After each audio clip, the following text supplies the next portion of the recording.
თავისუფლების ორი გაგება. ისაია ბერლენი. კითხულობს ნიკო. აუდიო წიგნი არის დასფიქს ნიკო არხის საკუთრება. მადლობა რომ გვისმენთ. აიძულო ადამიანი ნიშნავს წაართვა მას თავისუფლება. მაგრამ თავისუფლება რისგან? კაცობრიობის ისტორიაში თითქმის ყველა მორალისტი თავისუფლებას ადიდებდა. ამ ისევე როგორც ზოგიერთი სხვა სიტყვის, ბედნიერების და სიკეთის, ბუნებისა და რეალობის მნიშვნელობა იმდენად მრავალშრიანია, რომ მისთვის გამოუსადეგარი არც თუ ბევრი განმარტების პოვნაა შესაძლებელი. არ ვაპირებ ამ მრავალშრიანი სიტყვის არც ისტორიის, არც მით უმეტეს მისი 200-ზე მეტი მნიშვნელობის ისტორიკოსების მიერ გამოვლენილი იდეების განხილვას. მე მხოლოდ მისი ორი ცენტრალური მნიშვნელობის განხილვას შევეცდები. მნიშვნელობების, რომლებიც თავის თავში მოიცავენ კაცობრიობის ისტორიის მნიშვნელოვან ნაწილს, როგორც წარსულის, ისე თამამად ვიტყვი, მომავლისაც. თავისუფლების ამ პოლიტიკური მნიშვნელობებიდან პირველს მე ნეგატიურს ვუწოდებ და ეს მნიშვნელობა იგულისხმება პასუხში შეკითხვაზე. როგორია ის სფერო, რომლის ფარგლებშიც სუბიექტს იქნება ეს ადამიანი თუ ადამიანთა ჯგუფი, აქვს ან უნდა ჰქონდეს უფლება სხვა ადამიანების მხრიდან ჩარევის გარეშე აკეთოს ის, რისი კეთების უნარიც აქვს, ან იყოს ის, ვინც მას შეუძლია იყოს. მეორე მნიშვნელობას მე პოზიტიურს ვუწოდებ და ის იგულისხმება პასუხში შეკითხვაზე. რა ან ვინ არის კონტროლის ან ჩარევის წყარო? რა ან ვინ აიძულებს ადამიანს განახორციელოს ესა და არა რომელიმე სხვა მოქმედება, ან იყოს ასეთი და არა სხვანაირი? ცხადია, ეს სხვადასხვა შეკითხვებია, მაგრამ მათზე პასუხები შესაძლოა ნაწილობრივ ემთხვეოდეს ერთმანეთს. თავი პირველი. ნეგატიური თავისუფლების ცნება. ჩვეულებრივ ამბობენ, რომ ადამიანი იმდენად არის თავისუფალი, რამდენადაც არავინ არ უშლის ხელს მის მოქმედებებს.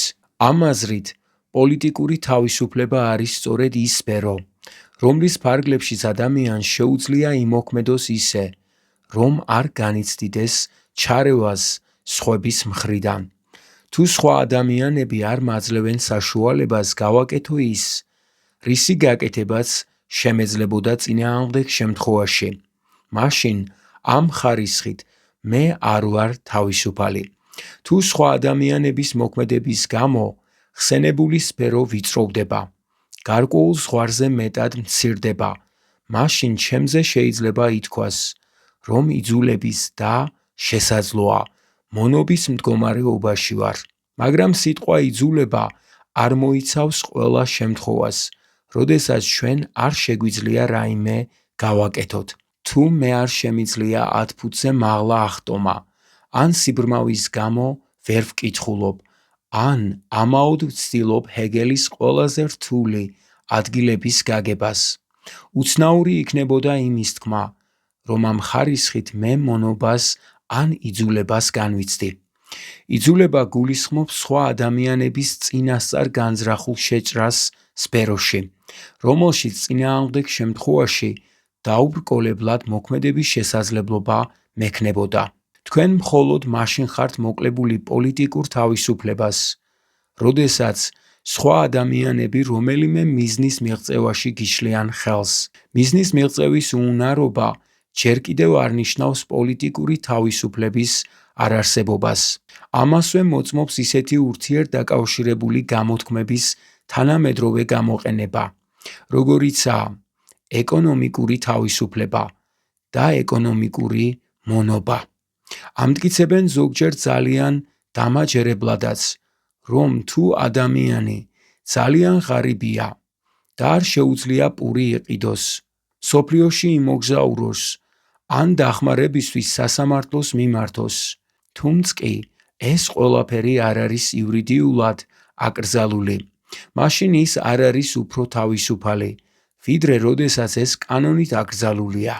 თუ ჩემი სიღარიბე თავისებური ავადმყოფობა იქნებოდა და არ მომცემდა პურის ყიდვის, მსოფლიოში მოგზაურობის საფასურის გადახდის, ან სასამართლოში ჩემი საქმის განხილვის მიღწევის საშუალებას, ისევე როგორც კოჭლობა არ მაძლევს სირბილის საშუალებას, არაბუნებრივი იქნებოდა მასში თავისუფლების, მით უმეტეს პოლიტიკური თავისუფლების არარსებობის დანახვა. მხოლოდ იმ შემთხვევაში, როდესაც რაღაც ნივთის შეძენის უნარობას ვხსნი იმით, რომ სხვა ადამიანებმა მიიღეს გარკვეული ზომები და ამიტომ მე, მათგან განსხვავებით, არ მაქვს ფული ამ ნივთის შესაძენად, მხოლოდ ამ შემთხვევაში მივიჩნევ თავს იძულების ან დამონების მსხვერპლად. სხვა სიტყვებით რომ ვთქვათ, სიტყვა იძულების გამოყენება დამოკიდებულია გარკვეული სოციალურ-ეკონომიკური თეორიის მიღებაზე, რომელიც ხსნის ჩემი სიღატაკისა და რაღაცის კეთების უნარობის მიზეზებს. თუ მატერიალური სახსრების არარსებობა გონებრივი და ფიზიკური უნარების ნაკლებობით არის გამოწვეული, მაშინ მხოლოდ ნახსენები თეორიის მიღების შემდეგ დავიწყებ საუბარს არა უბრალოდ სიღატაკეზე, არამედ თავისუფლების არ არსებობაზე. და თუ ამასთან ერთად მიმაჩნია, რომ ჩემს გაჭირვებას გარკვეული სოციალური მოწყობა განაპირობებს, რომელიც ჩემი აზრით უსამართლო და უპატიოსნოა, მაშინ ეკონომიკურ მონობაზე ან ჩაგვრაზე ვილაპარაკებ. ჩვენ არ გვაშფოთებს არა საგანთა ბუნება, არამედ მხოლოდ ბოროტინება, ამბობდა რუსო. ჩაგვრის კრიტერიუმი ის როლია, რომელსაც ჩვენი აზრით ასრულებენ სხვა ადამიანები, როდესაც პირდაპირ თუ ირიბად, ნებით თუ უნებლიეთ, ეწინააღმდეგებიან ჩვენი სურვილების განხორციელებას. თავისუფლება ამ აზრით ნიშნავს მხოლოდ იმას, რომ სხვები მე ხელს არ მიშლიან. რაც უფრო ფართოა ჩაურევლობის სფერო, მით მეტია ჩემი თავისუფლება. სწორედ ასე ესმოდა თავისუფლება ინგლისური პოლიტიკური ფილოსოფიის კლასიკოსებს. მათი შეხედულებები იმის თაობაზე, თუ რამდენად ფართო შეიძლება ან უნდა იყოს ხსენებული სფერო, განსხვავდებოდა.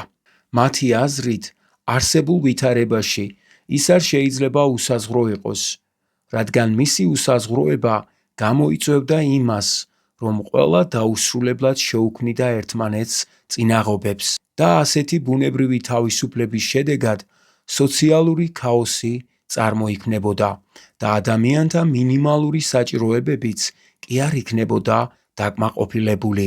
სუსტის თავისუფლებას კი ძლიერები გათელავდნენ. ამ ფილოსოფოსებს მშვენივრად ესმოდათ, რომ ადამიანის მიზნები და მოქმედებები თავისით ვერ მოვლენ ჰარმონიაში და ისინი თავისუფლებაზე მაღლა ისეთ ფასეულობებს აყენებდნენ, როგორიცაა სამართლიანობა, ბედნიერება, კულტურა, უსაფრთხოება ან თანასწორობის სხვადასხვა სახეობა და ამიტომ მზად იყვნენ შეეზღუდათ თავისუფლება ამ ფასეულობების ან მისივე გულისთვისაც კი. რადგან სხვანაირად შეუძლებელი იქნებოდა სოციალური გაერთიანების, მათი თვალსაზრისით სასურველი ტიპის შექმნა. ამიტომ აცხადებდნენ ეს მოაზროვნეები, რომ ადამიანთა თავისუფალი მოქმედების სფერო კანონით უნდა იყოს შეზღუდული.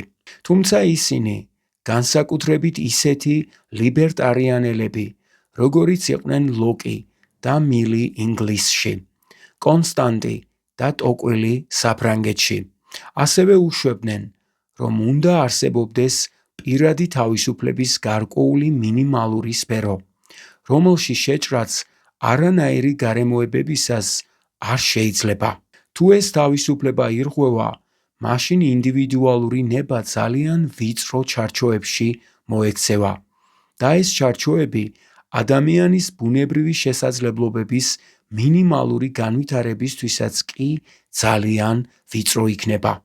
ამ შესაძლებლობების გარეშე კი ადამიანები ვერ შეძლებდნენ არათუ მათი აზრით სასიკეთო, სწორი ან წმინდა მიზნების მიღწევას, არამედ ამ მიზნების დასახვის უნარსაც იქნებოდნენ მოკლებულნი. აქედან გამომდინარეობს, რომ აუცილებელია კერძო ცხოვრებისა და საჯარო ძალაუფლების სფეროებს შორის საზღვრის გავლება. სად გავატაროთ ის, ამაზე კამათი და შეთანხმება შეიძლება. ადამიანები მრავალმხრივ არიან ერთმანეთზე დამოკიდებულნი და ადამიანის არავითარი ქმედება არ შეიძლება იმდენად კერძო იყოს, რომ არანაირად და არასდროს ეხებოდეს სხვა ადამიანების ცხოვრებას. ქარიყლაპიას თავისუფლება ციმორის სიკვდილია. ზოგიერთის თავისუფლება დამოკიდებულია სხვების შეზღუდვებზე. ოქსფორდის პროფესორის თავისუფლება შეუძლია დასძინოს ვინმემ, განსხვავდება ეგვიპტელი გლეხის თავისუფლებისგან. ეს იდეა რაღაც ერთდროულად ჭეშმარიტისა და მნიშვნელოვანისგან იკრებს ძალას, თუმცა კი თვით ფრაზა იაფასიან პოლიტიკურ ეფექტზეა გათვლილი. უდავოა, მიანიჭო ნახევრად შიშველ, წერა-კითხვის არ მცოდნე, მშიერ და ავადმყოფ ადამიანებს პოლიტიკური უფლებები და სახელმწიფოს მხრიდან ჩაურევლობის გარანტიები, მათი მდგომარეობის აბუჩად აგდება. ამ ადამიანებს უპირველეს ყოვლისა სამედიცინო დახმარება და განათლება სჭირდებათ და მხოლოდ შემდეგ გააცნობიერებენ ისინი თავიანთ გაზრდილ თავისუფლებას და შეძლებენ მის გამოყენებას. რა არის თავისუფლება მათთვის, ვისაც არ შეუძლია მისი გამოყენება? თუ ადამიანებს არ შეუძლიათ თავისუფლებით სარგებლობა, მაშინ რა არის მისი ღირებულება? ადამიანებს ჯერ ყველაზე მნიშვნელოვანი უნდა მისცე. ზოგჯერ ჩექმები შექსპირის ნაწარმოებებზე მნიშვნელოვანია, ამბობდა მე-19 საუკუნის რადიკალი რუსი მწერალი. ინდივიდუალური თავისუფლება ადამიანის მთავარი მოთხოვნილება არ არის. თავისუფლება არ არის უბრალოდ რაიმე იძულების არარსებობა. ასეთი ახსნა მეტისმეტად ბერავს ამ სიტყვის მნიშვნელობას და მაშინ ის შეიძლება ან ძალიან ბევრს, ან ძალიან ცოტას ნიშნავდეს. ეგვიპტელ გლეხს უპირველეს ყოვლისა და ყველაზე მეტად ტანსაცმელი და სამედიცინო დახმარება სჭირდება და არა პირადი თავისუფლება, მაგრამ ის მინიმალური თავისუფლება, რომელიც მას დღეს სჭირდება, რომელიც ხვალ დასჭირდება, არ არის თავისუფლების რაღაც განსაკუთრებული ნაირსახეობა. ეს ისეთივე თავისუფლებაა, როგორიც პროფესორების, მხატვრების, მილიონერების თავისუფლება.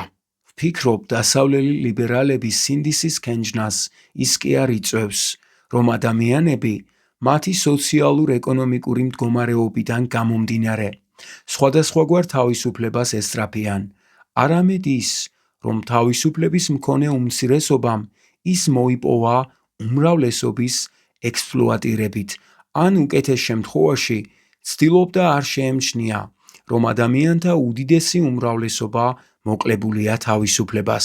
ლიბერალებს აქვთ საფუძველი იფიქრონ, რომ თუ ინდივიდუალური თავისუფლება ადამიანთა უმაღლესი მიზანია, დაუშვებელია, რომ ადამიანთა ნაწილმა წაართვას თავისუფლება სხვებს, მით უმეტეს სხვის ხარჯზე ისარგებლოს თავისუფლებით. თავისუფლების თანასწორობა მოთხოვნა არ მოეპყროს სხვებს ისე, როგორც არ გენდომებოდა, რომ ისინი მოგექცეოდნენ. ვალის მოხდა მათ წინაშე, ვისიც წყალობითაც შესაძლებელი გახდა შენი თავისუფლება, აყვავება და აღზრდა, სამართლიანობა მისი ყველაზე მარტივი და უნივერსალური მნიშვნელობით. ასეთია ლიბერალური მორალის საფუძვლები. თავისუფლება არ არის ადამიანთა ერთადერთი მიზანი. რუს კრიტიკოს ბელინსკისთან ერთად შემიძლია ვთქვა, რომ თუ სხვა ადამიანები მოკლებულნი არიან თავისუფლებას, თუ ჩემმა ძმებმა სიღატაკეში, სიბინძურესა და ტყვეობაში უნდა იცხოვრონ, მაშინ არ მინდა თავისუფლება ჩემთვის. მე უარყოფ მას და უპირობოდ ვირჩევ ჩემი ძმების ხვედრს, მაგრამ ჩვენ ვერაფერს მოვიგებთ ცნებების აღრევით. თუნდაც არ მსურდეს უთანასწორობისა და ფართოდ გავრცელებული სიღატაკის მოთმენა და მზად ვიყო მსხვერპლად გავიღო ჩემი თავისუფლების ნაწილი. ან მთლიანად ჩემი თავისუფლება. ამ მსხვერპლზე ნებაყოფლობით შემიძლია წავიდე. მაგრამ ის, რაზედაც უარს ვამბობ სამართლიანობის, თანასწორობისა და ამხანაგებისადმი სიყვარულის გულისთვის, თავისუფლებაა. ყველა საფუძველი მექნებოდა დავით ანჩე დანაშაულის გრძნობას, თუ გარკვეულ გარემოებებში მზად არ ვიქნებოდი ამ მსხვერპლის გასაღებად. მაგრამ მსხვერპლი არ იწვევს იმის ზრდას, რასაც შეეწირა. თავისუფლება არ იზრდება. როგორი ძლიერიც არ უნდა ყოფილიყო მსხვერპლად შეწირვის მორალური მოთხოვნილება და მისი კომპენსაცია. ყველაფერი ის არის, რაც არის, თავისუფლებაა. ის არ შეიძლება იყოს თანასწორობა, პატიოსნება, სამართლიანობა, კულტურა, ადამიანური ბედნიერება ან მშვიდი სინდისი.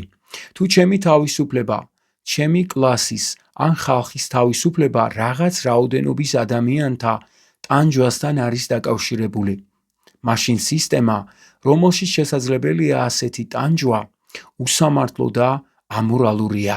მაგრამ თუ მე ვკვეც ჩემს თავისუფლებას, ან მთლიანად უარს ვამბობ მასზე, რათა ნაკლებად მრცხვენოდეს არსებული უთანასწორობისა და ამასთან სხვების ინდივიდუალური თავისუფლება არსებითად არ იზრდება. მაშინ თავისუფლების აბსოლუტურ გამოხატულებაში მისი დაკარგვა ხდება. ეს შეიძლება ანაზღაურებული იყოს სამართლიანობის, ბედნიერების ან სიმშვიდის ზრდით, მაგრამ სახეზეა თავისუფლების დაკარგვა და ფასეულობათა უბრალო აღრევა იქნებოდა იმის მტკიცება, რომ მართალია ჩემი ლიბერალური ინდივიდუალური თავისუფლება გადაგდებულია. მაგრამ თავისუფლების რომელიღაც სხვა სახეობა, სოციალური ან ეკონომიკური გაიზარდა. თუმცა ეს არ აბათილებს აზრს, რომ შიგადაშიგ საჭიროა ზოგიერთის თავისუფლების შეზღუდვა იმისთვის, რომ სხვების თავისუფლება იყოს უზრუნველყოფილი. რა პრინციპებით უნდა ვიხელმძღვანელოთ ამის კეთებისას? თუ თავისუფლება წმინდა, ხელშეუხლებელი ფასეულობაა, მაშინ ასეთი პრინციპი უბრალოდ არ არსებობს. ერთ-ერთი საწინააღმდეგო ნორმა პრაქტიკაში მაინც უნდა დაითმოს. თუმცა არც თუ ყოველთვის ისეთი მოსაზრებებით, რომელთა მკაფიო ჩამოყალიბება, მით უფრო უნივერსალურ წესებად და მაქსიმებად განზოგადება არის შესაძლებელი და მაინც პრაქტიკაში კომპრომისი უნდა იქნეს მიღწეული. ფილოსოფოსებისთვის, რომელთა თვალსაზრისი ადამიანის ბუნების შესახებ ოპტიმისტურია და რომლებსაც ადამიანთა ინტერესების ჰარმონიზაციის შესაძლებლობის სჯერათ, სოციალური ჰარმონია და პროგრესი არ უარყოფენ კერძო ცხოვრების საკმარისად დიდი სფეროს არსებობას, რომლის საზღვრების დარღვევის უფლება არც სახელმწიფოს აქვს, არც ხელისუფლების რომელიმე სხვა ორგანოს. ჰობს და მის მომხრეებს, განსაკუთრებით კონსერვატიულ და რეაქციულ მოაზროვნეებს, მიაჩნდათ, რომ ადამიანებს ერთმანეთის ხოცვასა და სოციალური ცხოვრების ჯუნგლებად და უდაბნოდ ქცევაში ხელი უნდა შეუშალოთ. ისინი ადამიანთა შესაკავებლად სიფრთხილის ზომების შემოღებას გვთავაზობდნენ და ამიტომ აუცილებლად მიაჩნდათ ცენტრალიზებული კონტროლის სფეროს გაფართოება და შესაბამისად ინდივიდის მიერ გაკონტროლებული სფეროს დავიწროება. მაგრამ ერთნიც და მეორენიც თანხმდებოდნენ, რომ ადამიანის არსებობის რაღაც სფერო სოციალურ კონტროლს არ უნდა ექვემდებარებოდეს. ამ სივრცეში შეჭრა რაოდენ მცირეც არ უნდა იყოს, ის დესპოტიზმია.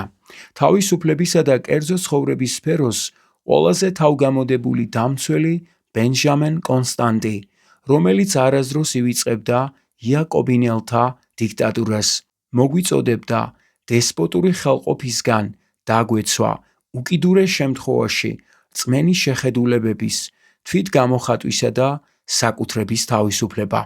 ჯეფერსონმა, ბერკმა, პეინმა და მილმა ინდივიდუალური თავისუფლებების სხვადასხვა ნუსხები შეადგინეს, მაგრამ ერთმანეთის მსგავსად ასაბუთებდნენ ხელისუფლების რაღაც მანძილზე შეჩერების აუცილებლობას.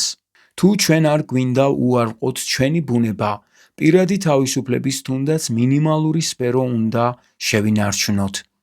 ჩვენ არ შეგვიძლია ვიყოთ აბსოლუტურად თავისუფლები და უარი უნდა ვთქვათ ჩვენი თავისუფლების ნაწილზე, რათა შევინარჩუნოთ დარჩენილი ნაწილი.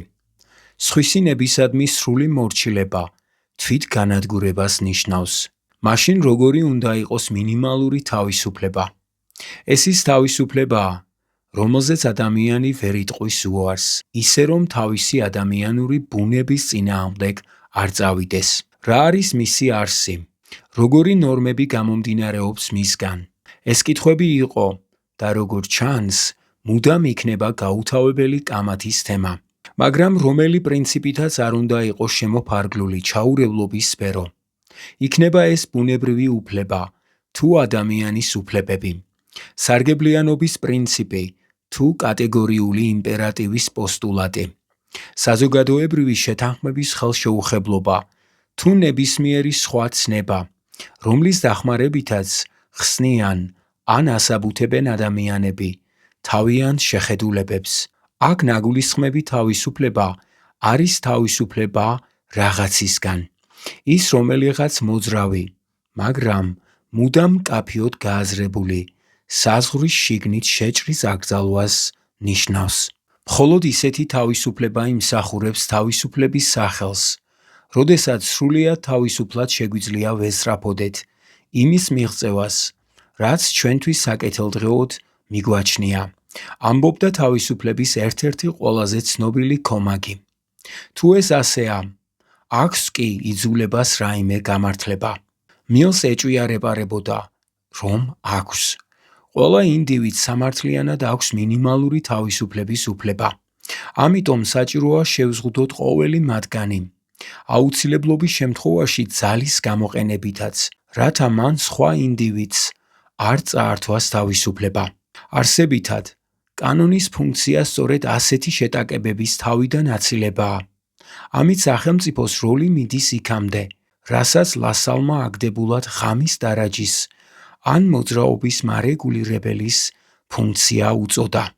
რატომაა მილისთვის ასეთი წმინდა, ინდივიდუალური თავისუფლების დაცვა? თავის ცნობილ ტრაქტატში იგი აცხადებს, რომ მანამდე, ვიდრე ადამიანებს არ ექნებათ უფლება ისეთი ცხოვრების წესით იცხოვრონ, როგორითაც მათ სურთ და როგორიც მხოლოდ მათ ეხებათ, ცივილიზაცია ვერ განვითარდება. თუ არ იქნა იდეების თავისუფალი გაცვლა, ჩვენ ვერ შევძლებთ ჭეშმარიტების პოვნას, არ იქნება თვითმყოფადობის, ორიგინალურობის, გენიალობის, გონებრივი ენერგიისა და ზნეობრივი ვაჟკაცობის განვითარების საშუალება. საზოგადოებას მასობრივი საშუალოების სიმძიმე გასრეს. ყველაფერი მრავალფეროვანი და შინაარსით მდიდარი გაქრება ჩვეულებისა და მორჩილებისადმი ადამიანთა მუდმივი მიდრეკილების წნეხის ქვეშ. ადამიანის წარმართული განდიდება ისევე იმსახურებს პატივისცემას, როგორც ქრისტიანული თავგანწირვა. ადამიანის მიერ რჩევის ან გაფრთხილების მიუხედავად, დაშვებული შეცდომით გამოწვეულ ზიანს ბევრად აჭარბებს ბოროტება, რომელიც წარმოიქმნება, როდესაც სხვებს აქვთ უფლება აიძულონ ადამიანი აკეთოს ის, რაც მათ მისთვის საკეთილდღეოდ მიაჩნიათ. თავისუფლების დაცვას ნეგატიური მიზანი აქვს, ჩარევის თავიდან აცილება. დაემუქრო ადამიანს დევნით, თუ ის არ დათანხმდება იცხოვროს ისე, რომ მის მაგივრად სხვებმა აირჩიონ მიზნები. ჩაუკეტო მას ყველა კარი, გარდა ერთისა, ნიშნავს ეწინააღმდეგებოდე იმ ჭეშმარიტებას, რომ ადამიანი არის არსება, რომელიც თვითონ ატარებს თავის ცხოვრებას და აქ არ აქვს მნიშვნელობა, თუ რამდენად კარგია პერსპექტივა, რომელიც იმ ერთადერთი კარის იქით არის და რამდენად კეთილშობილურია მათი მოტივები, ვინც შეზღუდვებს აწესებს. ერაზმის დროიდან დღემდე სწორედ ასე ესმით თავისუფლება ლიბერალებს. სამოქალაქო თავისუფლებებისა და ინდივიდუალური უფლებების ყველა მოთხოვნა, ექსპლუატაციისა და დამცირების, სახელმწიფო ხელისუფლების მხრიდან ხელყოფისა და წესშეულებითა თუ ორგანიზებული პროპაგანდით შობილი მასობრივი, ჰიპნოზის წინააღმდეგ ყველა პროტესტი ადამიანის ამ ინდივიდუალისტური და მრავალი კამათის გამომწვევი კონცეფციიდან გამომდინარეობს. ამ პოზიციასთან დაკავშირებით სამი მომენტი უნდა გამოვყოთ. ჯერ ერთი მილი ორ სხვადასხვა წარმოდგენას ეყრდნობა. პირველის თანახმად, ნებისმიერი იძულება თავისთავად ბოროტებაა, რადგან ის ხელს უშლის ადამიანის სურვილების განხორციელებას, მაგრამ ის სხვა უარესი ბოროტების თავიდან აცილებისთვის შეიძლება გამოვიყენოთ. ჩაურევლობა კი როგორც იძულების საწინააღმდეგო რამ, თავისთავად სიკეთეა, თუმცა არა ერთადერთი. ეს წარმოდგენა არის თავისუფლების ნეგატიური კონცეფცია მის კლასიკურ ვარიანტში. მეორე წარმოდგენის თანახმად, ადამიანები უნდა ისწრაფოდნენ აღმოაჩინონ ჭეშმარიტება და საკუთარ თავში აღზარდონ ხასიათის გარკვეული, მილისთვის მოსაწონი ტიპი, რომელიც ისეთ თვისებებს მოიცავს, როგორიცაა კრიტიკულობა, თვითმყოფადობა, მდიდარი წარმოსახვა, დამოუკიდებლობა, მორჩილების სურვილის არქონა ყველაზე ექსცენტრიკული გამოვლინებით და ასე შემდეგ. ჭეშმარიტების აღმოჩენა და ასეთი ხასიათის აღზრდა მხოლოდ თავისუფლების პირობებშია შესაძლებელი. ორივე ეს წარმოდგენა ლიბერალურია, მაგრამ ისინი არ არის ერთი და იგივე და მათ შორის კავშირი საუკეთესო შემთხვევაში ემპირიულია. არავინ დაიწყებდა მტკიცებას, რომ ჭეშმარიტება და თვითგამოხატვის თავისუფლება შეიძლება იყოს იქ, სადაც აზრი დოგმით არის შებოჭილი. მაგრამ ისტორიული ფაქტები უფრო იმას მოწმობს, რომ პატიოსნება, ჭეშმარიტების სიყვარული და მგზნებარე ინდივიდუალიზმი მკაცრი და სამხედრო დისციპლინის მქონე გაერთიანებებში, როგორც მაგალითად, შოტლანდიასა და ახალი ინგლისის პურიტან კალვინისტების თემში, არანაკლებ ხშირად ყვავის, ვიდრე უფრო შემწყნარებელ და ნეიტრალურ საზოგადოებებში. სწორედ ამას ამტკიცებდა ჯეიმს სტეფანი, რომელმაც თავის წიგნში „თავისუფლება, თანასწორობა, ძმობა“ შთამბეჭდავად შეუტია მილს. ეს აბათილებს მილის არგუმენტს, რომ თავისუფლება ადამიანის ნიჭის განვითარების აუცილებელი პირობაა. თუ ეს ორი მიზანი ერთმანეთთან შეუთავსებელია, მილი სასტიკი დილემის წინაშე დგება, ჯერ კიდევ იმ სირთულეების წარმოქმნამდე, რომლებსაც მისი დოქტრინისა და თავად მილის მიერ ჰუმანისტურად ახსნილი, თანმიმდევრული უტილიტარიზმის შეუთავსებლობა იწვევს. მეორეც, ეს დოქტრინა შედარებით გვიან შეიქმნა. ანტიკური სამყარო ნაკლებად იცნობდა ინდივიდუალურ თავისუფლებას, როგორც გააზრებულ პოლიტიკურ იდეალს. უკვე კონდორსე აღნიშნავდა, რომ რომაელებისა და ბერძნების სამართლებრივ წარმოდგენებში ინდივიდუალური უფლებების ცნება არ არსებობდა. იგივე შეიძლება ითქვას იუდეურ, ჩინურ და ყველა შემდგომ უძველეს ცივილიზაციასთან მიმართებით. ამ იდეალის გამარჯვება დასავლეთის ცოტა ხნის წინანდელ ისტორიაშიც კი უფრო გამონაკლისი იყო, ვიდრე წესი. თავისუფლება ასეთი განმარტებით არც თუ ხშირად ხდებოდა ლოზუნგი, რომელიც ხალხის დიდ მასებს აერთიანებდა. სურვილი არ განიცადო ხელყოფა და საკუთარ თავს ეკუთვნოდე, უფრო იმას მოწმობს, რომ ცივილიზაციამ, როგორც ალკეული ინდივიდების, ისე მთლიანად საზოგადოების სახით, განვითარების მაღალ საფეხურს მიაღწია. კერძო ცხოვრების სფეროსა და პირადი ურთიერთობების, როგორც რაღაც წმინდას, განმარტება გამომდინარეობს თავისუფლების კონცეფციიდან, რომელმაც მის რელიგიურ ფესვებს თუ გავითვალისწინებთ, დასრულებული გამოხატულება მხოლოდ აღორძინების ან რეფორმაციის ეპოქის დადგომის შემდეგ მიიღო. მაგრამ ამ თავისუფლების დასუსტება ცივილიზაციისა და მთელი ზნეობრივი მსოფლმხედველობის სიკვდილის ნიშანი იქნებოდა. თავისუფლების ამ გაგების მესამე თავისებურება ყველაზე მნიშვნელოვანია.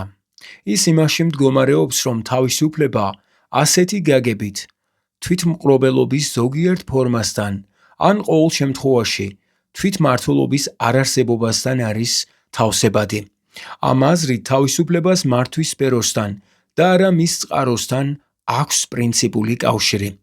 სინამდვილეში დემოკრატიამ მოქალაქეს შეიძლება ჩამოართვას იმ თავისუფლებათა უდიდესი რაოდენობა, რომლებითაც ის მმართველობის სხვა ფორმების არსებობისას სარგებლობს და გარდა ამისა, ადვილად შეიძლება წარმოვიდგინოთ ლიბერალურად განწყობილი დესპოტი, რომელიც თავის ქვეშევრდომებს ფართო პირად თავისუფლებას აძლევს. თავისი მოქალაქეებისთვის თავისუფლების ფართო სფეროს დატოვებასთან ერთად, დესპოტი შეიძლება იყოს უსამართლო, ახალისებდეს უთანასწორობის უკიდურეს ფორმებს, არ ზრუნავდეს წესრიგზე, სათნოებასა და ცოდნის განვითარებაზე, მაგრამ თუ გავითვალისწინებთ, რომ ის არ ზღუდავს მოქალაქეთა თავისუფლებას, ან ყოველ შემთხვევაში ამას უფრო ნაკლებად აკეთებს, ვიდრე მმართველები მრავალი სხვა რეჟიმის პირობებში. ის აკმაყოფილებს მილის განსაზღვრებას. თავისუფლება ამ აზრით არ არის დაკავშირებული ლოგიკურად მაინც დემოკრატიასა და თვითმმართველობასთან. ზოგადად, თვითმმართველობას სხვა რეჟიმებზე მეტად შეუძლია უზრუნველყოს სამოქალაქო თავისუფლებების დაცვის უკეთესი გარანტიები და ამიტომ მრავალი ლიბერტარიანელი გამოდიოდა მის მხარდასაჭერად, მაგრამ ინდივიდუალურ თავისუფლებასა და დემოკრატიულ მმართველობას შორის არ არის აუცილებელი კავშირი. პასუხი შეკითხვაზე, ვინ მართავს? ლოგიკურად არ უკავშირდება შეკითხვას, რამდენად მზღუდავს მთავრობა. საბოლოო ჯამში, სწორედ ესავლენს ნეგატიური და პოზიტიური თავისუფლების ცნებებს შორის უდიდეს განსხვავებას. თავისუფლების პოზიტიური განმარტება ძალაში შედის, როდესაც ვცდილობთ ვუპასუხოთ შეკითხვებს, ვინ მართავს და ვინ უნდა მითხრას, რა უნდა გავაკეთო, ან არ გავაკეთო და ვინ უნდა ვიყო, ან არ უნდა ვიყო და არა მაშინ, როდესაც გვიჩნდება შეკითხვა, რისი გაკეთება შემიძლია და ვინ შემიძლია ვიყო.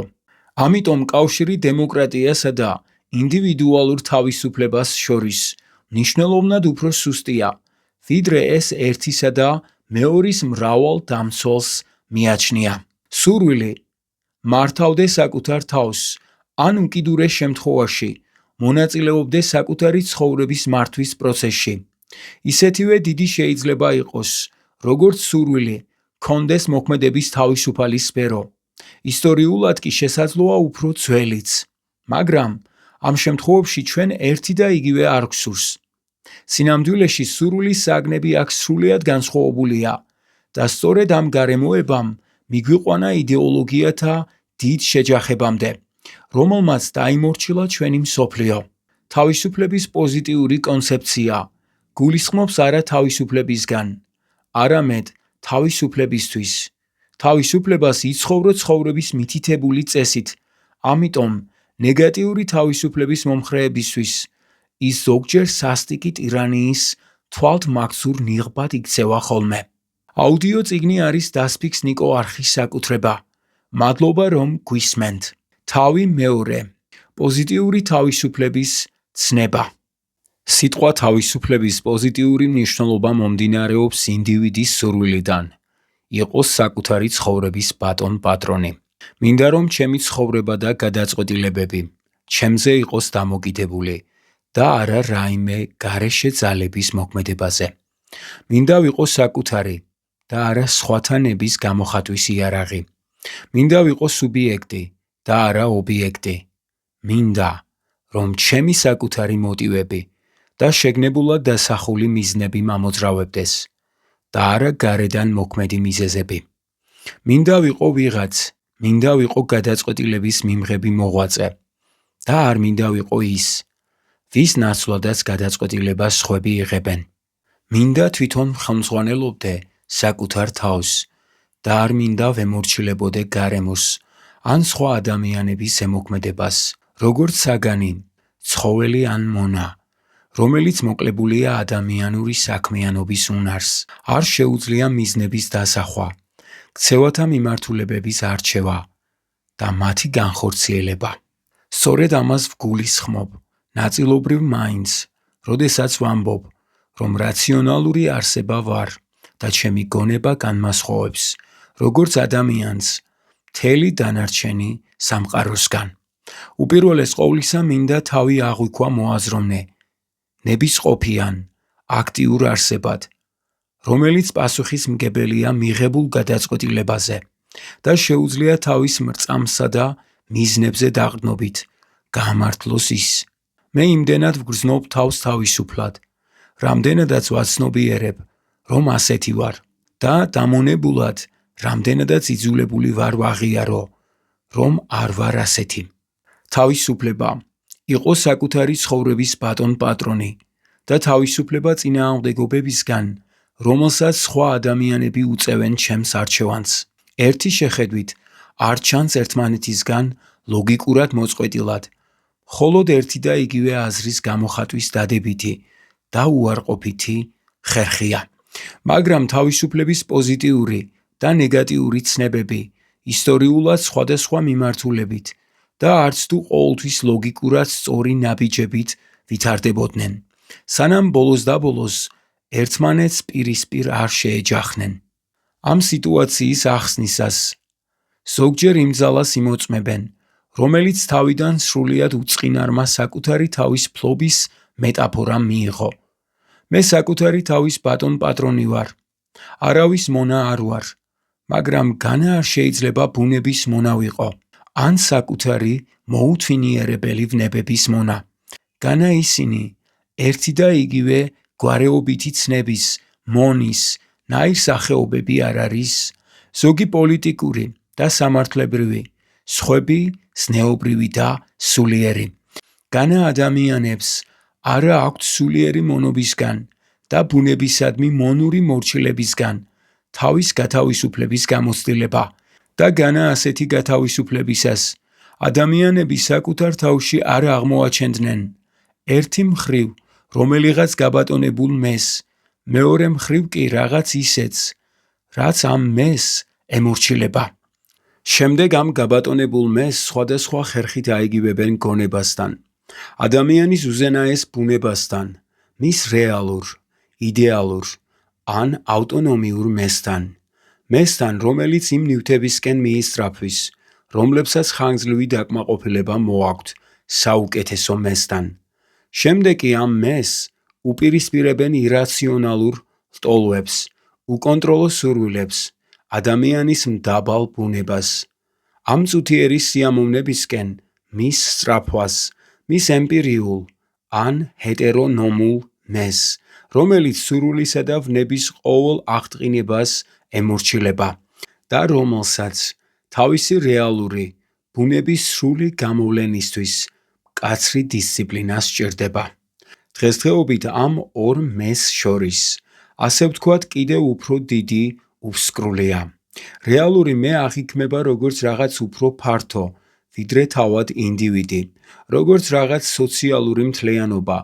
იქნება ეს ტომი, რასა, ეკლესია, სახელმწიფო თუ ყველა ცოცხალის, გარდაცვლილისა და ჯერ კიდევ არ დაბადებულის დიადი ერთიანობა, რომელშიც ინდივიდი ელემენტის ან ასპექტის სახით შედის.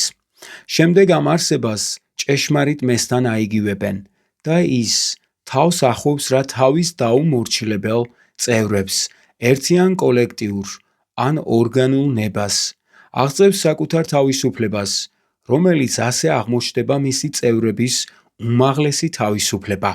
მრავალჯერ თქმულა, რომ საშიშია გამოყენება სხვადასხვა ორგანული მეტაფორისა, რომლებიც იძულებას იმით ამართლებენ, თითქოს მათ ადამიანებისთვის თავისუფლების უფრო მაღალი დონე მოაქვთ. ასეთ საუბრებს დამაჯერებლობას მატებს ის, რომ ჩვენ შესაძლებლად და ზოგჯერ გამართლებულადაც მიგვაჩნია ადამიანთა იძულება ზოგიერთი ისეთი მიზნის მისაღწევად, რომლებისკენაც მათ აუცილებლად ექნებოდათ მისწრაფება უფრო განათლებულები, რომ ყოფილიყვნენ, მაგრამ არ მიისწრაფიან თავიანთი სიბრმავის, უმეცრებისა და უზნეობის გამო. ამის შედეგად ჩემთვის უფრო ადვილია ვიფიქრო, რომ სხვა ადამიანებს მათთვისვე მათი და არა ჩემი ინტერესების გულისთვის ვაიძულებ. შემდეგ ვაცხადებ, რომ მათზე უკეთ ვიცი რა სჭირდებათ მათ სინამდვილეში. საუკეთესო შემთხვევაში აქედან გამომდინარეობს, რომ ისინი თუ ჩემსავით რაციონალურნი და ბრძენნი იქნებოდნენ, ისევე კარგად გაიგებდნენ საკუთარ ინტერესებს, როგორც მე მესმის. არ შეეწინააღმდეგებოდნენ იძულებას ჩემი მხრიდან. მაგრამ მე გაცილებით მეტიც შემიძლია ვამტკიცო. შემიძლია განვაცხადო, რომ სინამდვილეში ისინი მიისწრაფიან იმისკენ, რასაც თავიანთი უმეცრების გამო შეგნებულად ეწინააღმდეგებიან, რადგან მათში არსებობს რაღაც ფარული რაობა, მათი გაუმჟღავნებელი რაციონალური ნება ან ჭეშმარიტი მიზანი და ეს რაობა მიუხედავად იმისა, რომ მას უარყოფს ყველაფერი, რასაც ისინი გრძნობენ, აკეთებენ, რაზედაც ღიად საუბრობენ, არის მათი ნამდვილი მე, რომლის შესახებაც სივრცესა და დროში არსებულმა მათმა საწყალმა ემპირიულმა მემ შეიძლება არაფერი იცოდეს, ან იცოდეს ძალიან ცოტა. სწორედ ეს შინაგანი სული არის ის ერთადერთი მე, რომელიც იმსახურებს, რომ მისი სურვილები გათვალისწინებული იქნეს. ასეთი პოზიციის დაკავებით შემიძლია ადამიანთა და ერთობათა რეალური სურვილების იგნორირება. შემიძლია დავაშინო, დავჩაგრო, ვაწვალო ისინი მათი ნამდვილი მეს სახელით და იმის ურყევი რწმენით, რომ რაც არ უნდა იყოს ადამიანის ჭეშმარიტი მიზანი, ის მისი თავისუფლების, მისი ჭეშმარიტი, თუმცა კი ხშირად მეორე პლანზე გადაწეული და არ გამოვლენილი მეს თავისუფალი არჩევანის იდენტურია. ეს პარადოქსი არაერთხელ არის მხილებული. ერთია ვამბობდე, რომ ვიცი თუ რა არის სიკეთე X-ისთვის და შეიძლება X-ის სურვილების იგნორირება ამ სიკეთისა და თავად მისი გულისთვის, მაგრამ სულ სხვაა იმის თქმა, რომ მან ეს სიკეთე არსებითად გაუაზრებლად აირჩია. აირჩია არა როგორც ადამიანმა ყოველდღიური ცხოვრებიდან, არამედ როგორც რაღაც რაციონალურმა მემ, რომლის შესახებ მისმა ემპირიულმა მემ შეიძლება არც იცოდეს. აირჩია როგორც რაღაც ნამდვილი მე, რომელსაც შეუძლია გაიაზროს თავისი სიკეთე და არ შეუძლია არ აირჩიოს ის, როდესაც ის დადგენილია. ეს საშინელი პერსონიფიკაციაა, როდესაც ის, რასაც X-ი აირჩევდა, ის რომ ყოფილიყო, ვინც არ არის, ან უკიდურე შემთხვევაში ჯერ არ არის, უთანაბრდება იმას, რის მიღწევასაც სინამდვილეში ცდილობს X-ი და რასაც სინამდვილეში ირჩევს, თვით რეალიზაციის ყველა პოლიტიკური თეორიის გულის გულს ქმნის. ერთია მეუბნებოდე, რომ შეიძლება მაიძულებდე ჩემივე სიკეთის გულისთვის, რომელიც ჩემი სიბრმავის გამო არ მესმის. ზოგჯერ ეს სასარგებლოა ჩემთვის და ნამდვილად ზრდის ჩემს თავისუფლებას, მაგრამ სულ სხვაა იმის მტკიცება, რომ თუ ეს სიკეთეა ჩემთვის, მაშინ მე არსებითად არც მაიძულებენ, რადგან მე ვიცი ეს თუ არა უნდა მინდოდეს ის. მე თავისუფალი ვარ, მაშინაც კი თუ ჩემი საწყალი სხეული და ჩემი სულელი გონება მკვეთრად უარყოფენ ამ სიკეთეს და უგუნურად ეწინააღმდეგებიან მას, ვინც ცდილობს თუნდაც კეთილი სურვილით თავს მომახვიოს ის. ეს მაგიური გარდასახვა უპირობოდ ასევე მარტივად შეიძლება შეეხოს თავისუფლების ნეგატიურ გაგებასაც. ამ შემთხვევაში მე, რომელსაც წინააღმდეგობა არ უნდა შეხვდეს, რეალური სურვილებისა და საჭიროებების მქონე ინდივიდიდან უცებ ხდება ნამდვილი ადამიანი, რომელიც იდეალური მიზნისადმი სწრაფვასთან იგივდება, მიზნისადმი, რომელზეც მისი ემპირიული მე არც კი ოცნებობდა. პოზიტიური აზრით თავისუფალ მესთან ანალოგიით, ეს ნამდვილი ადამიანი უცებ იბერება რაღაც ზეპიროვნულ რაობად, სახელმწიფოდ, კლასად, ერად, ან ისტორიის მსვლელობადაც კი, რომლებიც აღიქმება ადამიანური თვისებების უფრო რეალურ მატარებლად, ვიდრე ემპირიული მე. მაგრამ ისტორიის, თეორიისა და პრაქტიკის თვალსაზრისით, თავისუფლების პოზიტიური კონცეფცია როგორც საკუთარი თავის ფლობა, მისი წინაპირობით ადამიანის შინაგანი გაორებულობის თაობაზე, უფრო ადვილად ახორციელებს ადამიანის ორ ნაწილად გახლეჩას, ტრანსცენდენტულ ბატონად და სურვილებისა და ვნებების ემპირიულ კონად, რომელიც მკაცრად უნდა იყოს ლაგამამოდებული. სწორედ ამ გარემოებამ შეასრულა მთავარი როლი. ეს ამტკიცებს, რომ თავისუფლების კონცეფცია უშუალოდ გამომდინარეობს წარმოდგენებიდან იმის შესახებ, თუ რა განსაზღვრავს ადამიანის პიროვნებას, მის მეს. ადამიანისა და თავისუფლების განსაზღვრებებზე შესაძლებელია მრავალი манипуლაციის მოხდენა იმისათვის, რომ ის მნიშვნელობა მივიღოთ, რაც манипуლატორს სურს. უახლესმა ისტორიამ ნათლად დაგვანახა, რომ ეს საკითხი სულაც არ არის წმინდად აკადემიური. ორი მეს განსხვავების შედეგები უფრო თვალსაჩინო გახდება, თუ განვიხილავთ, რომელ ორ ძირითად ისტორიულ ფორმაში გამოვლინდა სურვილი, გმართავდეს შენი ნამდვილი მე. პირველი ფორმა ესაა ყველაფერზე უარის თქმა დამოუკიდებლობის მიღწევისთვის. მეორე კი თვითრეალიზაცია, ან ერთ კონკრეტულ პრინციპთან, ან იდეალთან თავის გაიგივება იმავე მიზნის მიღწევისთვის. აუდიო წიგნი არის დასფიქს ნიკო არხის საკუთრება. მადლობა, რომ გვისმენთ. თავი მესამე. თავისუფლება და სუვერენულობა.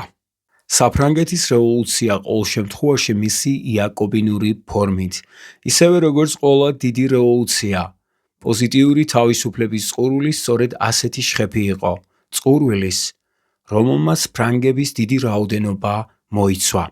მათ თავი გათავისუფლებულ ერად აღიქვეს, მიუხედავად იმისა, რომ მრავალი მათგანისთვის ის ინდივიდუალური თავისუფლებების მკვეთრ შეზღუდვას ნიშნავდა.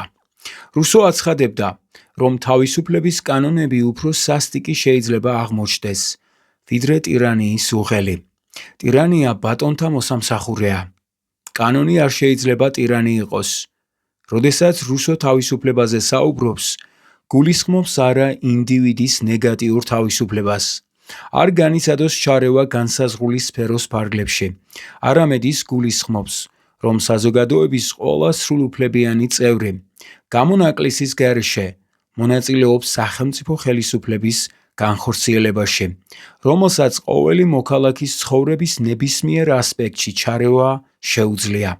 მე-19 საუკუნის პირველი ნახევრის ლიბერალებმა სწორად განჭვრიტეს, რომ თავისუფლებას პოზიტიური აზრით ადვილად შეუძლია დააზარალოს მრავალი ნეგატიური თავისუფლება, რომლებიც მათ ხელშეუხებლად მიაჩნდათ. ისინი ამბობდნენ, რომ ერის სუვერენულობას ადვილად შეუძლია ინდივიდის სუვერენულობის განადგურება. მილი მოთმინებით და უცილობლად ამტკიცებდა, რომ ხალხის მმართველობა არ არის აუცილებლად თავისუფლება, რადგან ისინი, ვინც მართავენ, სულაც არაა აუცილებელი იგივე ადამიანები იყვნენ, ვისაც მართავენ. ამიტომ დემოკრატიული თვითმმართველობა არის რეჟიმი, რომლის დროსაც ყველა კი არ მართავს საკუთარ თავს, არამედ საუკეთესო შემთხვევაში ყველას სხვები მართავენ. მილი და მისი მოწაფეები უმრავლესობის ტირანიისა და გაბატონებული განწყობილების ან აზრის ტირანიის შესახებ საუბრობდნენ და დიდ განსხვავებას ვერ ხედავდნენ ტირანიის ამ და ნებისმიერ სხვა სახეს შორის, რომლებიც კერძო ცხოვრების ხელშეუხებელი საზღვრების შიგნით ხელყოფენ ადამიანის მოქმედების თავისუფლებას.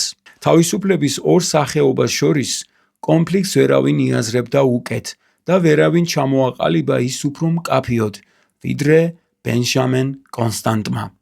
ის აღნიშნავდა, რომ როდესაც შეუზღუდავი ძალაუფლება, რომელსაც ჩვეულებრივ სუვერენიტეტს უწოდებენ, წარმატებული აჯანყების შედეგად ერთი ხელიდან მეორეში გადადის, ეს არ ზრდის თავისუფლებას და მონობის ტვირთი უბრალოდ სხვების მხრებზე გადააქვს.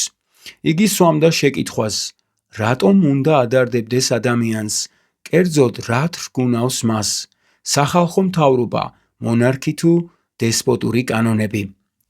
კონსტანტს მშვენივრად ესმოდა, რომ ნეგატიური ინდივიდუალური თავისუფლების მომხრეებისთვის მთავარი პრობლემა ის კი არ არის, თუ ვის აქვს ძალაუფლება, არამედ ის, თუ რა რაოდენობის ძალაუფლება არის მოქცეული ერთ ხელში. მისი აზრით, შეუზღუდავი ძალაუფლება ვის ხელშიც არ უნდა იყოს ის, ადრე თუ გვიან, ვიღაცის განადგურებამდე მიგვიყვანს. ადამიანები ჩვეულებრივ ამა თუ იმ მმართველის დესპოტიზმის წინააღმდეგ გამოთქვამენ პროტესტს, მაგრამ ტირანიის რეალური მიზეზი კონსტანტის თანახმად ძალაუფლების კონცენტრაციაა, რა ვითარებაშიც არ უნდა ხდებოდეს ეს, რადგან თავისუფლებას აბსოლუტური ძალაუფლების როგორც ასეთის არსებობა ემუქრება. ხელი კი არ არის უსამართლო, იარაღია მეტისმეტად მძიმე. ზოგიერთი ტვირთი მეტისმეტად მძიმეა ადამიანის ხელისთვის, წერდა ის. დემოკრატიას, რომელმაც სძლია ოლიგარქიას, პრივილეგირებულ ინდივიდს ან ინდივიდთა ჯგუფს, შემდგომში შეუძლია ისევე დაუნდობლად ჩაგროს ადამიანები, როგორც მისი წინამორბედი მმართველები ჩაგრავდნენ. ნაშრომში, რომელიც თანამედროვე თავისუფლებისა და ძველთა თავისუფლების შედარებას ეძღვნებოდა, კონსტანტი აღნიშნავდა, რომ ყველასათვის თანაბარი უფლება ჩაგროს ან ჩაერიოს არაა თავისუფლების ეკვივალენტური. თავისუფლებაზე ერთსულოვანი უარიც კი ვერ ინარჩუნებს მას რაღაც საოცრებით მხოლოდ იმის საფუძველზე, რომ თანხმობა მიცემული და საერთო იყო. თუ მე თანახმოვარ ავიტანო ჩაგვრა და სრულიად გულგრილად ან ირონიით ვუყურებ საკუთარ მდგომარეობას, განა, ამიტომ ნაკლებად ვარ დაჩაგრული? თუ საკუთარ თავს თავად ვყიდი მონად, განა ნაკლებად მონა ვარ? თუ თავს ვიკლავ, განა ნაკლებად მკვდარი ვარ? მხოლოდ იმის გამო, რომ ნებაყოფლობით ვიკლავ თავს. ხალხის მმართველობა მოუწესრიგებელი ტირანიაა, მონარქია კი უფრო ეფექტიანი ცენტრალიზებული დესპოტიზმი. კონსტანტი ინდივიდუალური თავისუფლების ყველაზე საშიშ მტრად რუსოს მიიჩნევდა, რადგან მან გამოაცხადა, რომ თუ საკუთარ თავს ყველას ვაძლევ, მე ჩემს თავს არავის ვაძლევ. მაშინაც კი, თუ სუვერენი ყოველი ჩვენგანია, კონსტანტისთვის გაუგებარი იყო, სურვილი შემთხვევაში რატომ არ შეუძლია ამ სუვერენს ჩაგროს ერთ-ერთი მათგანი, ვინც მის განუყოფელ მეს შეადგენს. რა თქმა უნდა, შეიძლება მერჩივნოს, რომ თავისუფლებები იმ კრებამ, ოჯახმა ან კლასმა წამართვას, რომლებშიც მე უმცირესობას წარმოვადგენ. ამ შემთხვევაში შესაძლოა მოვახერხო დავარწმუნო სხვები, გააკეთონ ჩემთვის ის, რისი უფლებაც ჩემი თვალსაზრისით მაქვს. მაგრამ, როდესაც თავისუფლებას ჩემი ოჯახის წევრები, მეგობრები ან თანამოქალაქეები მართმევენ, მე მაინც მთლიანად ვკარგავ მას. ჰობსი უფრო გულახდილი მაინც იყო. ის არ ცდილობდა საქმის ისე წარმოჩენას, თითქოს სუვერენი არ იმონებს. ის ამართლებდა ამ მონობას, მაგრამ ყოველ შემთხვევაში უსირცხვილოდ არ უწოდებდა მას თავისუფლებას.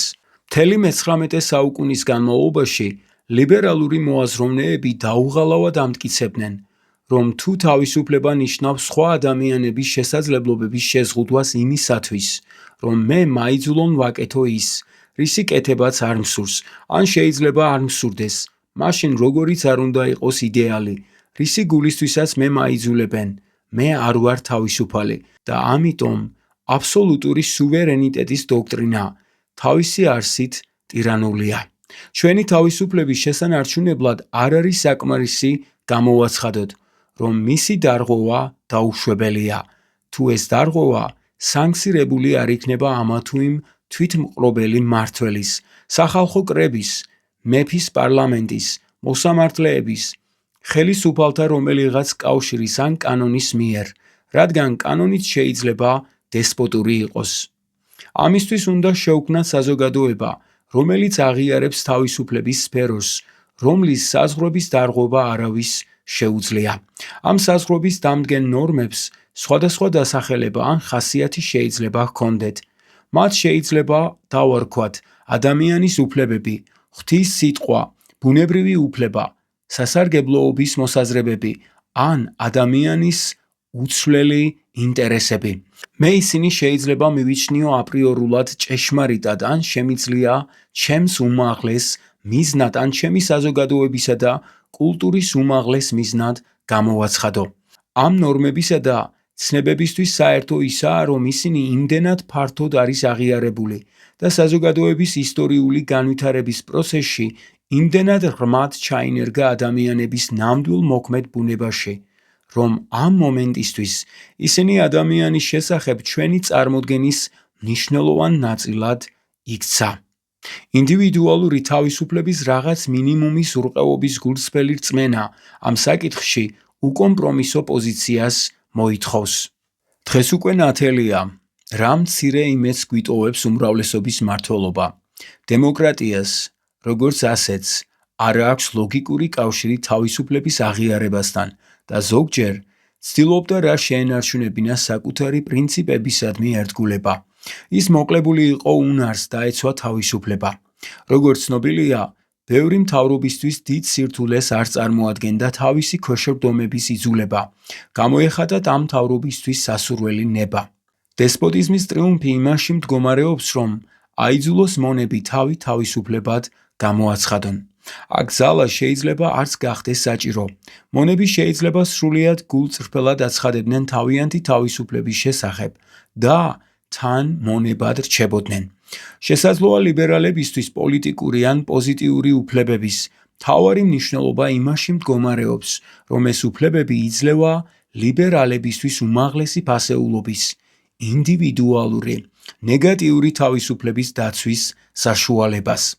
მაგრამ თუ დემოკრატიებს შეუძლიათ დარჩნენ დემოკრატიებად და თან ჩაახშონ თავისუფლება, ამ სიტყვის ლიბერალური მნიშვნელობით მაინც, მაშინ რამ შეიძლება გახადოს საზოგადოება ნამდვილად თავისუფალი. კონსტანტის, მილის, ტოკველისა და მთელი ლიბერალური ტრადიციისთვის, რომელსაც ისინი მიეკუთვნებოდნენ, საზოგადოება არ არის თავისუფალი, სანამ მისი მართვა არ ხორციელდება, სულ მცირე შემდეგი ორი ურთიერთდაკავშირებული პრინციპის საფუძველზე. ჯერ ერთი აბსოლუტურად უნდა მივიჩნიოთ მხოლოდ ადამიანთა უფლებები. ხელისუფლება კი ასეთი არ არის, ამიტომ რა ხელისუფლებაც არ უნდა მართავდეს ადამიანებს. მათ სრული უფლება აქვთ უარი თქვან ადამიანისთვის შეუფერებელ მოქცევაზე. მეორე, უნდა არსებობდეს სფერო, რომლის ფარგლებშიც ადამიანები ხელშეუხებელნი არიან. ამასთან ეს ფარგლები დგინდება არა ნებისმიერი წესით, არამედ იმ ნორმების შესაბამისად, რომლებმაც იმდენად ფართო და დროთა განმავლობაში შემოწმებული აღიარება მოიპოვეს, რომ მათ დაცვას მოითხოვს ჩვენი წარმოდგენები ნორმალური ადამიანის შესახებ. აგრეთვე იმის თაობაზე, თუ რას ნიშნავს უგუნურად ან ადამიანისთვის შეუფერებლად მოქმედება. მაგალითად, უაზრობა იქნება ვიფიქროთ, რომ სასამართლოს ან ხელისუფლების უმაღლეს ორგანოს რაღაც ფორმალური პროცედურის გამოყენებით შეუძლია ამ ნორმების გაუქმება. როდესაც ნორმალურ ადამიანზე ვსაუბრობ, გულისხმობ იმასაც, რომ მას არ შეუძლია ადვილად დაარღვიოს ეს ნორმები და ამასთან სიზღის გრძნობა არ უჩნდებოდეს. სუსტად ასეთი ნორმები ირღვევა, როდესაც ადამიანს გაუსამართლებლად აცხადებენ დამნაშავედ ან ჟიან კანონით, რომელსაც არ აქვს უკუქმედების ძალა, როდესაც ბავშვებს უბრძანებენ დაასმინონ თავიანთი მშობლები, მეგობრებს უღალატონ ერთმანეთს, ჯარისკაცებს კი გამოიყენონ ომის წარმოების ბარბაროსული მეთოდები, როდესაც ადამიანებს აწამებენ და ხოცავენ, უმცირესობებს კი მხოლოდ იმიტომ ანადგურებენ, რომ მათი არსებობა აღიზიანებს უმრავლესობას ან ტირანს. სუვერენის მიერ კანონიერად გამოცხადებული ასეთი მოქმედებები ჩვენს დროშიც კი თავზარდამცემია და ეს იმით აიხსნება, რომ მიუხედავად არსებული კანონებისა, ჩვენთვის აბსოლუტური მორალური ძალა აქვს ბარიერებს, რომლებიც არ გვაძლევს უფლებას სხვა ადამიანებს თავს მოვახვიოთ ჩვენი ნება.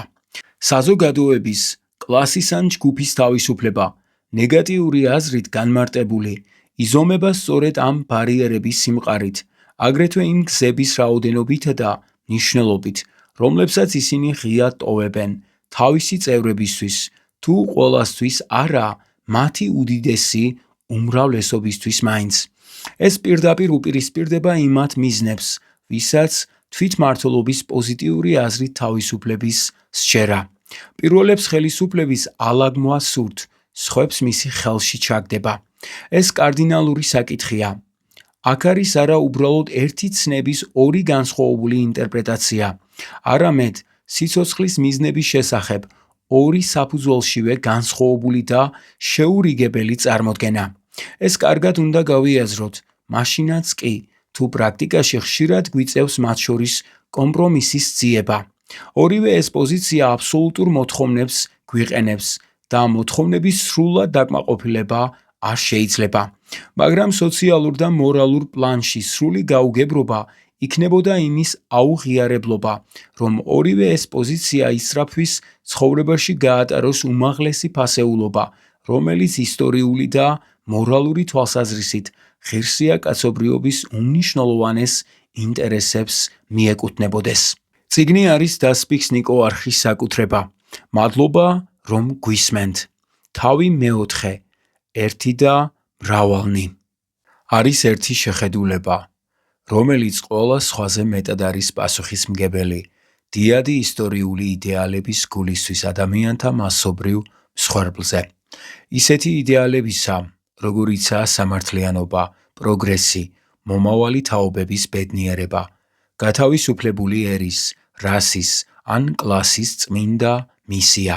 თავად თავისუფლებაც კი, როდესაც ის საზოგადოების თავისუფლებისთვის ცალკეული ადამიანების შეწირვას მოითხოვს.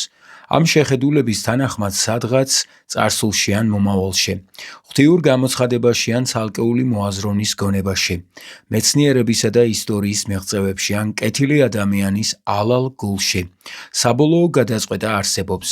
ამ ძველ რწმენას ასაზრდოებს შეხედულება, რომ ადამიანთა ყველა პოზიტიური ფასეულობა საბოლოო ჯამში აუცილებლად ერთმანეთის თავსებადია და შესაძლოა ერთმანეთისგან გამომდინარეობდეს კიდევაც.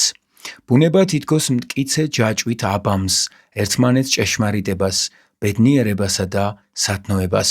ამბობდა დედამიწაზე ოდესმე მცხოვრებთაგან ერთ-ერთი საუკეთესო ადამიანი და მსგავსი სიტყვებით საუბრობდა თავისუფლების, თანასწორობისა და სამართლიანობის შესახებ. მაგრამ უნდა დაისვას კითხვა, თუ რამდენად მართებულია ეს. უკვე ბანალური გახდა იფიქრო, რომ პოლიტიკური თანასწორობა, ეფექტიანი საზოგადოებრივი ორგანიზაცია და სოციალური სამართლიანობა თუ თავსებადი არიან მხოლოდ ინდივიდუალური თავისუფლების უმცირეს ნაწილთან, მაგრამ არა შეუზღუდავ თავისუფლებასთან. სამართლიანობა, კეთილშობილება, საჯარო თუ კერძო საქმეებში ერთგულება, ადამიანური გენიის სულიერი მოთხოვნილებები და საზოგადოების საჭიროებები შეიძლება ერთმანეთს მკვეთრად ეწინააღმდეგებოდნენ. აქედან შორი არაა განზოგადებამდე, რომ არც თუ ბევრი სიკეთე ეთავსება ერთმანეთს, ყველაზე ნაკლებად კი კაცობრიობის იდეალები არიან თავსებადი. ჩვენ შეიძლება შეგვეკამათონ, რომ ეს ფასეულობები სადღაც და როგორღაც უნდა არსებობდნენ ერთად, რადგან წინააღმდეგ შემთხვევაში სამყარო ვერ იქნება კოსმოსი, ვერ იქნება ჰარმონია. წინააღმდეგ შემთხვევაში ფასეულობათა კონფლიქტი იქნება ადამიანის ცხოვრების შინაგანი, აურიდებელი ელემენტი. თუ ზოგიერთი ჩვენი იდეალის განხორციელების გამო, სხვა იდეალების განხორციელება პრინციპში შეუძლებელი იქნება, ეს ნიშნავს, რომ ადამიანის სრული თვითრეალიზაციის ცნება ფორმალური წინააღმდეგობა, მეტაფიზიკური ქიმერაა.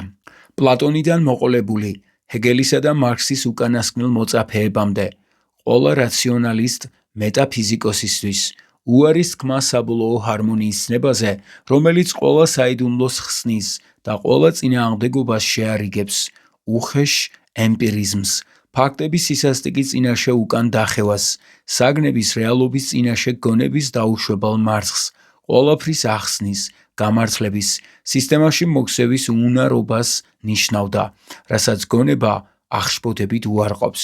მაგრამ რადგან ჩვენ არ აგვაქვს აპრიორული გარანტია იმისა, რომ შესაძლებელია ჭეშმარიტი ფასეულობების სრული ჰარმონია, რომელიც როგორც ჩანს, რომელიღაც იდეალურ სფეროში მიიღწევა და ჩვენთვის ჩვენ საბოლოო მდგომარეობაში მიუღწევადია. ჩვენ ემპირიული დაკვირვების ჩვეულებრივი საშუალებებისა და ჩვეულებრივი ადამიანური შემეცნების იმედი უნდა გვქონდეს.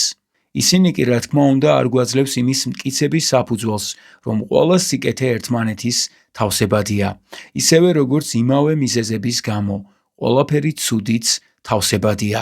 სამყაროში, რომელსაც ჩვენს ყოველდღიურ გამოცდილებაში ვხვდებით, ჩვენ ერთნაირად მნიშვნელოვან მიზეზებსა და ერთნაირად აუცილებელ მოთხოვნებს შორის უნდა გავაკეთოთ არჩევანი და ვაღწევთ რა ზოგ მიზანს. ჩვენ უცილობლად გვიწვევს სხვების მსხვერპლად შეწირვა. სწორედ ამიტომ ანიჭებენ ადამიანები ასეთ უდიდეს ღირებულებას არჩევანის თავისუფლებას. თუ დარწმუნებულნი იქნებოდნენ, რომ დედამიწაზე შესაძლებელია რაღაც სრულყოფილი მდგომარეობის მიღწევა, როდესაც ადამიანების მიზნები ერთმანეთს არ ეწინააღმდეგება, მაშინ მათ აღარ ექნებოდათ ტანჯველი არჩევანის გაკეთების აუცილებლობა. ამასთან ერთად კი არც არჩევანის თავისუფლებას ექნებოდა კარდინალური მნიშვნელობა. მაშინ ამ სრულყოფილი მდგომარეობის მოახლოების ნებისმიერი საშუალება მთლიანად გამართლებული იქნებოდა და არ აქვს მნიშვნელობა თუ რამდენი თავისუფლების მსხვერპლად შეწირვა მოგვიწევდა ამ მდგომარეობის მოსაახლოებლად. ეჭვიც არ მეპარება, რომ სწორედ ასეთი დოგმატური რწმენაა პასუხისმგებელი კაცობრიობის ისტორიაში ყველაზე შეუბრალებელი ტირანიებისა და ჩაგვრელების ღრმა უშფოთველ ურყევ დარწმუნებულობაზე, რომ მათ ნამოქმედარს მთლიანად ამართლებს მათი მიზანი. არავის მოუწოდებ თვით სრულყოფის იდეალის, როგორც ასეთის დაგმობისკენ არ აქვს მნიშვნელობა ცალკეული ადამიანების შესახებ ვილაპარაკებთ თუ ხალხების, რელიგიების, კლასების შესახებ და არ ვამტკიცებ, რომ რიტორიკა, რომელსაც მის დასაცავად იყენებდნენ, მუდამ შეცდომაში შეყვანის თაღლითური საშუალება იყო და ზნეობრივ და ინტელექტუალურ უზნეობაზე მეტყველებდა. სინამდვილეში იმის ჩვენება მინდოდა, რომ თავისუფლების ცნება მისი პოზიტიური მნიშვნელობით სამართლიანობისთვის მებრძოლი ყველაზე მძლავრი თანამედროვე მოძრაობების, სულის ჩამდგმელი ეროვნული და საზოგადოებრივი თვითმმართველობის ყველა ლოზუნგის გულს ქმნის. არ აღიარო ეს ნიშნავს არ გესმოდეს ჩვენი დროის ყველაზე მნიშვნელოვანი ფაქტები და იდეები. მაგრამ ასევე უპირობოდ მცდარად მიმაჩნია ისეთი ერთიანი ფორმულის პრინციპული შესაძლებლობის რწმენა, რომელიც ადამიანთა ყველა განსხვავებული ჯაჭვის ჰარმონიაში მოყვანის საშუალებას იძლევა. ეს მიზნები ძალიან განსხვავებულია და პრინციპში ყველა მათგანი როდის შეიძლება ერთმანეთს შეურიგდეს. ამიტომ კონფლიქტის და ესე იგი ტრაგედიის შესაძლებლობას ადამიანის როგორც პირადი, ისე საზოგადოებრივი ცხოვრებიდან მთლიანად ვერასდროს ამოშლე. აბსოლუტურ მოთხოვნებს შორის არჩევანის გაკეთების აუცილებლობა არსებობის ადამიანური პირობების უცილობელი ნიშანია. ეს ღირებულებას მატებს თავისუფლებას, რომელიც როგორც აქტონს მიაჩნდა, არის თავად მიზანი და არა დროებითი მოთხოვნილება, რომელიც ჩვენი გაურკვეველი წარმოდგენებიდან და უგუნური, მოუწესრიგებელი ცხოვრებიდან ამოიზრდება. თავისუფლება არ არის სირთულე, რომელიც მომავალში რომელიღაც პანაცეის დახმარებით დაიძლევა. მე იმის თქმა არ მინდა, რომ ყველაზე ლიბერალურ საზოგადოებებში ინდივიდუალური თავისუფლება არჩევანის ერთადერთი ან მთავარი კრიტერიუმია. ჩვენ ვაიძულებთ ბავშვებს მიიღონ განათლება და ვკრძალავთ საჯაროდ სიკვდილით დასჯას. ეს რა თქმა უნდა ზღუდავს თავისუფლებას. ჩვენ ამართლებს ამ შეზღუდვას, რადგან უწიგნურობა, ბარბაროსული აღზრდა, სასტიკი სიამოვნებები და გრძნობები ჩვენთვის უარესია, ვიდრე მათ გამოსასწორებლად და ჩასახშობად აუცილებელი შეზღუდვები. ეს პოზიცია სიკეთისა და ბოროტების ჩვენეულ გაგებას, ჩვენს ასე ვთქვათ მორალურ, რელიგიურ, ინტელექტუალურ, ეკონომიკურ და ესთეტიურ ფასეულობებს ემყარება, რომლებიც თავის მხრივ უკავშირდება ჩვენს წარმოდგენებს ადამიანისა და მისი ბუნების ძირითად მოთხოვნილებებზე. სხვა სიტყვებით, ასეთი პრობლემების გადაჭრისას ჩვენ გააზრებულად თუ გაუაზრებლად ვხემძღვანელობთ იმით, როგორ გვესმის თუ რისგან შედგება ნორმალური ადამიანის ცხოვრება, მილისეული შეზღუდული და დამახინჯებული, გამოფიტული და უნაყოფო ნატურების არსებობის საწინააღმდეგოდ. ვაპროტესტებთ რა ცენზურისა და პირადი ქცევის მაკონტროლებელი კანონების არსებობას. ვხედავთ რა მათში პიროვნების თავისუფლების დაუშვებელ დარღვევას. იქიდან გამოვდივართ, რომ ამ კანონებით აკრძალული მოქმედებები ასახავენ კარგ საზოგადოებაში ადამიანთა ფუნდამენტურ მოთხოვნილებებს. დაიცვა მსგავსი კანონები, ნიშნავს მიგაჩნდეს, რომ ეს მოთხოვნილებები არაარსებითია ან არ არსებობს მათი დაკმაყოფილების სხვა საშუალება. გარდა სხვა უმაღლეს ღირებულებებზე უარის თქმისა, ღირებულებებზე, რომლებიც ინდივიდუალურ თავისუფლებაზე უფრო ღრმა მოთხოვნილებებს გამოხატავენ. მიჩნეულია, რომ ღირებულებათა შეფასების აქ გამოყენებულ კრიტერიუმს არა სუბიექტური, არამედ ვითომ და ობიექტური, ემპირიული ან აპრიორული სტატუსი აქვს. იმის გასარკვევად, რამდენად შეუძლია ადამიანს ან ერს ცხოვრების წესის არჩევისას თავისუფლებით ისარგებლოს, მრავალი სხვა ფასეულობის გათვალისწინებაა საჭირო, მათგან როგორც ჩანს, ყველაზე ცნობილია თანასწორობა, სამართლიანობა, ბედნიერება, უსაფრთხოება და საზოგადოებრივი წესრიგი. ესე იგი, თავისუფლება არ შეიძლება იყოს შეუზღუდავი. როგორც სამართლიანად შეგვახსენებს ტონი, ძლიერთა თავისუფლება, როგორიც არ უნდა იყოს მათი ძალა, ფიზიკური თუ ეკონომიკური, უნდა შეიზღუდოს.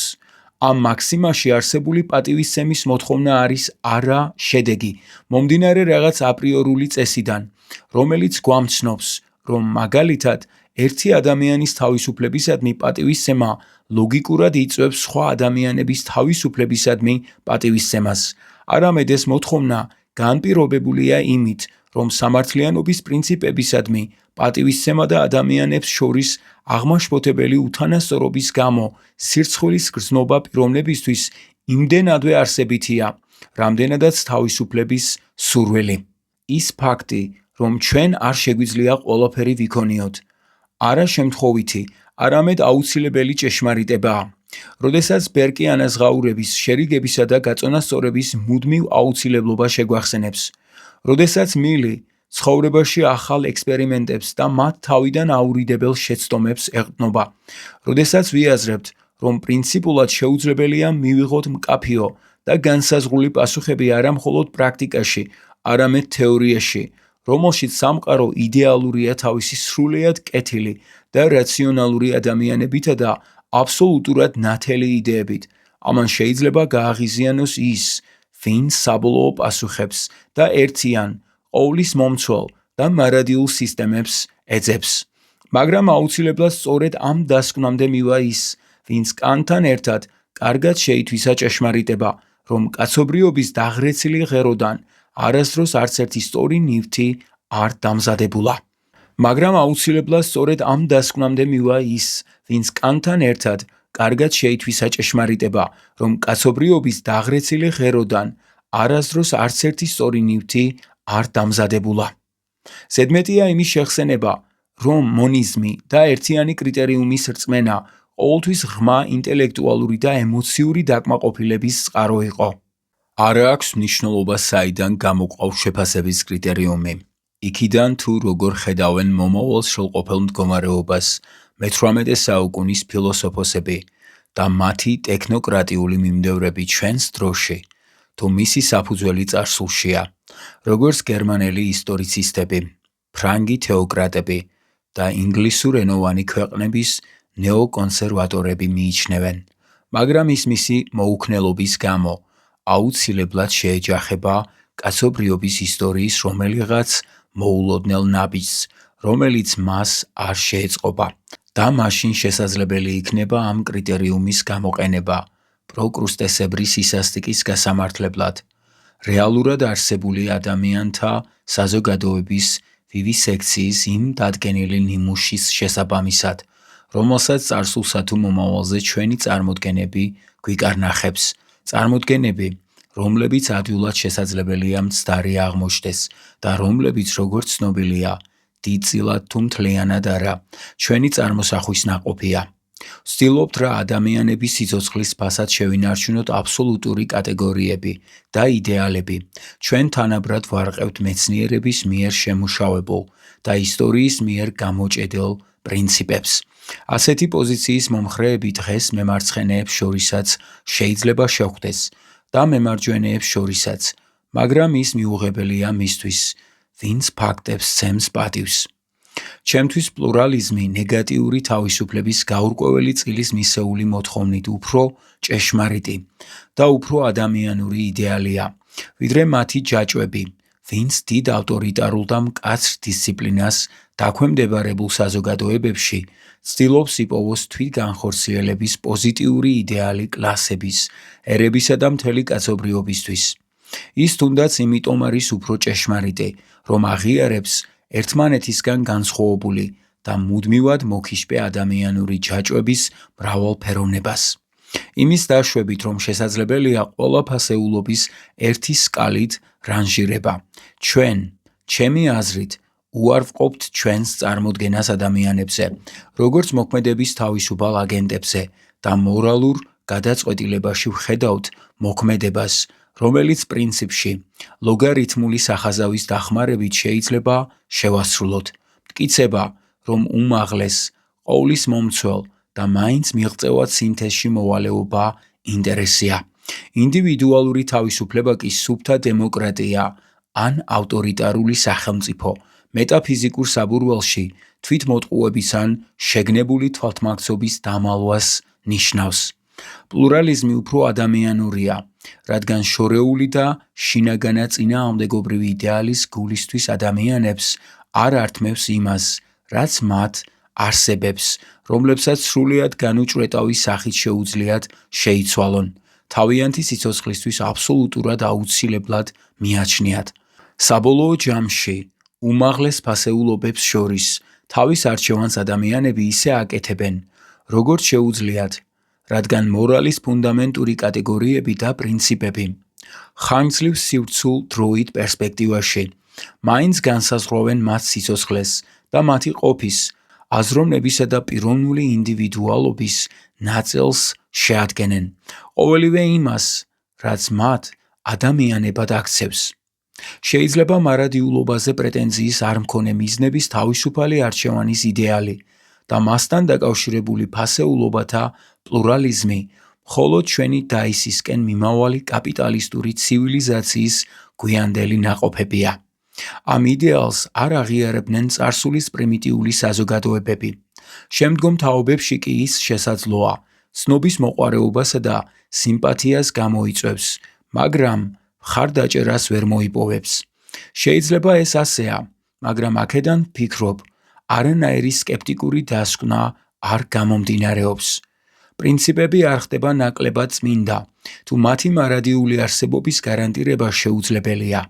სინამდვილეში სურვილი, განიმტკიცო იმის რწმენა, რომ რომელიღაც ობიექტურ სამეფოში ჩვენი ფასეულობები მარადიული და ურყევია, მხოლოდ ბავშვობის გარკვეულობისა და ჩვენი პირველყოფილი წარსულის აბსოლუტური ფასეულობების მონატრებაზე მეტყველებს.